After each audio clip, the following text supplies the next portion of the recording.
ഇല്ലാത്തത് കൊണ്ട് ജോലി കിട്ടുക ബുദ്ധിമുട്ടാണ്. ഇന്ന് കോമൺ ആയിട്ട് വരുന്നൊരു ഡൗട്ടാണിത്. എസ്പെഷ്യലി SSLC ക്വാളിഫൈഡ് ആയിട്ടുള്ള, +2 ക്വാളിഫൈഡ് ആയിട്ടുള്ള, കരിയർ ഗ്യാപ്പ് വന്നിട്ടുള്ള ആളുകൾക്കാണ് ഈ ഒരു ഡൗട്ട് കൂടുതലും വരുന്നത്. ബട്ട് ട്രൂത്ത് എന്താണെന്ന് വെച്ച് കഴിഞ്ഞാൽ ഇന്ന് ജോബ് മാർക്കറ്റിൽ എല്ലാ കമ്പനീസും എല്ലാ ജോബ് റോളിലും ക്വാളിഫിക്കേഷൻ കമ്പൽസറി ആണെന്ന് പറയുന്നില്ല. അതേപോലെ തന്നെ ക്വാളിഫിക്കേഷൻ നിർബന്ധമായിട്ടും ആവശ്യമുള്ള ജോബ് റോളുകളും ഇന്നുണ്ട്. സോ ഈ ഒരു ഡൗട്ട് ഏതൊക്കെ കോഴ്സിനാണ് അല്ലെങ്കിൽ ഏതൊക്കെ ജോബ് ഫീൽഡുകളിലാണ് ക്വാളിഫിക്കേഷൻ നിർബന്ധമായിട്ടും ആവശ്യമുള്ളത്, അല്ലെങ്കിൽ ക്വാളിഫിക്കേഷൻ ഇല്ലാതെ ഏതൊക്കെ ജോലികൾ നേടിയെടുക്കാൻ വേണ്ടിയിട്ട് പറ്റും എന്നതിനെ കുറിച്ചാണ് നമ്മുടെ ഇന്നത്തെ സെഷൻ. യെസ് മാം, ഏതൊക്കെ കോഴ്സസ് ആണ് ആക്ച്വലി ക്വാളിഫിക്കേഷൻ വെറീഡ് ആവാതെ കുട്ടികളെ ജോബിലേക്ക് എത്തിക്കുന്നത്, അതേപോലെ ഏതൊക്കെ കോഴ്സുകൾക്കാണ് ക്വാളിഫിക്കേഷൻ കമ്പൽസറി ആയിട്ട് കമ്പനീസ് പറയുന്നത്? ക്വാളിഫിക്കേഷൻ ഇല്ലാതെ ജോലി കിട്ടുന്ന പല കോഴ്സസും ഇപ്പോൾ അവൈലബിൾ ആണ്. For example digital marketing, graphic designing, ഇതിനൊക്കെ റൈറ്റ് സ്കില്ലുണ്ടെങ്കിൽ വളരെ ഈസി ആയിട്ട് ജോലി കയറാൻ വേണ്ടി പറ്റും. എന്ന് വെച്ച് എല്ലാ ഫീൽഡിലും ക്വാളിഫിക്കേഷൻ വേണ്ട എന്നല്ല കേട്ടോ.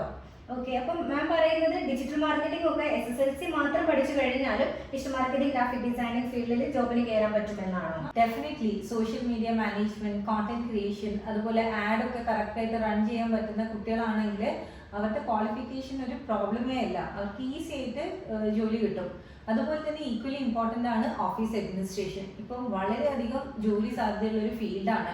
ഒരു കുട്ടിക്ക് നല്ല കമ്മ്യൂണിക്കേഷൻ സ്കിൽ, നല്ല സിസ്റ്റം യൂസ് ചെയ്യാൻ അറിയാവുന്ന സ്കിൽ, അതുപോലെ തന്നെ നല്ലൊരു പേഴ്സണാലിറ്റി ഒക്കെ ഉള്ള ഒരു കുട്ടിയാണെങ്കിൽ ഈവൻ ക്വാളിഫിക്കേഷൻ എന്തോ ആവട്ടെ ആ കുട്ടിക്ക് വളരെ ഈസി ആയിട്ടൊരു ജോലി കയറാൻ വേണ്ടി പറ്റും. അപ്പം മാം ഈ ഒരു HR administration, hospital administration, accounting ഇതൊക്കെ ആണെങ്കിലോ? ഈ കോഴ്സസിന് ഡിഗ്രി ഉണ്ടാവുന്നത് ഒരു പ്ലസ് പോയിന്റ് ആണ്. കാരണം എൻട്രി ലെവലിൽ നിങ്ങൾക്കൊരു ജോലി കിട്ടാം, പക്ഷെ ഒരു പ്രൊമോഷനൊക്കെ നിങ്ങൾ എയിം ചെയ്യുകയാണെങ്കിൽ ഡിഗ്രി അതുപോലെ പോസ്റ്റ് ഗ്രാജുവേഷനൊക്കെ നിങ്ങൾ ഡെഫിനറ്റ്ലി സപ്പോർട്ട് ചെയ്യും. സോ മാമിന്റെ അഭിപ്രായത്തിൽ ക്വാളിഫിക്കേഷൻ ഉണ്ടെങ്കിൽ ക്വാളിഫിക്കേഷൻ ബേസ് ചെയ്തിട്ടുള്ള ജോബ് ചൂസ് ചെയ്യാം, അതേപോലെ ക്വാളിഫിക്കേഷൻ ലിമിറ്റഡ് ആണെങ്കിൽ സ്കിൽ ബേസ്ഡ് ആയിട്ടുള്ള ജോബ് ചൂസ് ചെയ്യാം, ഇങ്ങനെയാണോ ഉദ്ദേശിക്കുന്നത്? ഒരിക്കലുമല്ല.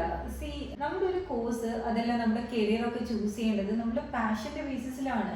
എന്ത് ചെയ്യുമ്പോഴാണോ നിങ്ങൾക്കൊരു സാറ്റിസ്ഫാക്ഷൻ കിട്ടുന്നത്, അതെല്ലാം എന്താണോ നിങ്ങളുടെ പാഷൻ, അതായിരിക്കണം നിങ്ങളുടെ കരിയർ ചോയ്സ്. സോ മാം, ഇപ്പോൾ ഒരു അണ്ടർ ക്വാളിഫൈഡ് ആയിട്ടുള്ള ഒരു കാൻഡിഡേറ്റ് അല്ലെങ്കിൽ ഒരുപാട് ഗ്യാപ്പ് വന്നു, അവർ ഒരു ജോബിലേക്ക് കടക്കുന്ന സമയത്ത്, ഒരു കരിയർ ബിൽഡ് ചെയ്യുന്ന സമയത്ത് അവർ ഫേസ് ചെയ്യുന്ന കുറേ പ്രോബ്ലംസ് ഉണ്ട്. പഠിച്ചതെല്ലാം മറന്നു പോയിട്ടുണ്ടാവും, അല്ലെങ്കിൽ കുറേ കാര്യങ്ങൾ അവർക്ക് അറിയില്ലായിരിക്കും.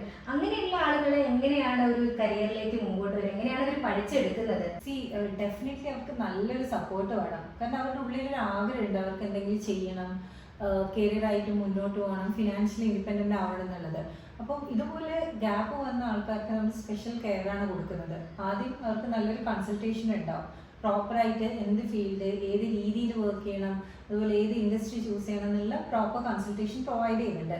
അതിനുശേഷം അവർക്ക് ഇൻഡസ്ട്രി എക്സ്പേർട്ടിൻ്റെ അടുത്ത് നിന്ന് നല്ലൊരു മോട്ടിവേഷൻ സെഷനും അതുപോലെ തന്നെ അവരുടെ ഗ്രൂമിങ് സെഷൻസും എല്ലാ വീക്കും നടക്കുന്നുണ്ട്.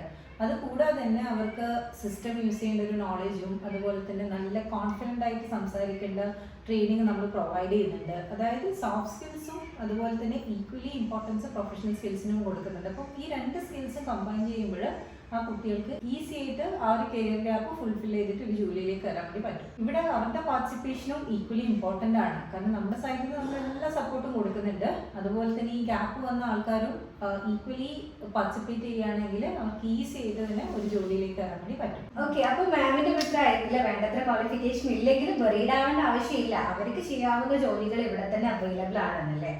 Correct. The important thing is develop your skill. Right skill നിങ്ങൾ ഡെവലപ്പ് ചെയ്യുകയാണെങ്കിൽ ജോലി നിങ്ങൾ തേടി വരും. ഓക്കെ, സോ ഗൈസ്, ഇപ്പൊ നിങ്ങളുടെ ഡൗട്ട്സ് എല്ലാം ക്ലിയർ ആയി എന്ന് വിശ്വസിക്കുന്നു. അപ്പം നിങ്ങൾക്ക് office administration, digital marketing, graphic designing പോലെയുള്ള കോഴ്സുകൾ പഠിക്കണമെന്ന് താല്പര്യമുണ്ട്, നിങ്ങൾക്ക് വേണ്ടത്ര ക്വാളിഫിക്കേഷൻ ഇല്ല എങ്കിൽ എല്ലാ സപ്പോർട്ടിനും ഇൻഡാൻസ് ഗ്ലോബൽ നിങ്ങളുടെ കൂടെ തന്നെ ഉണ്ടായിരിക്കും. അപ്പോൾ കോഴ്സിനെ കുറിച്ച് കൂടുതൽ ഡീറ്റെയിൽസ് അറിയാനും അഡ്മിഷനും വേണ്ടി താഴെ കാണുന്ന നമ്പറിൽ കോൺടാക്ട് ചെയ്യാം.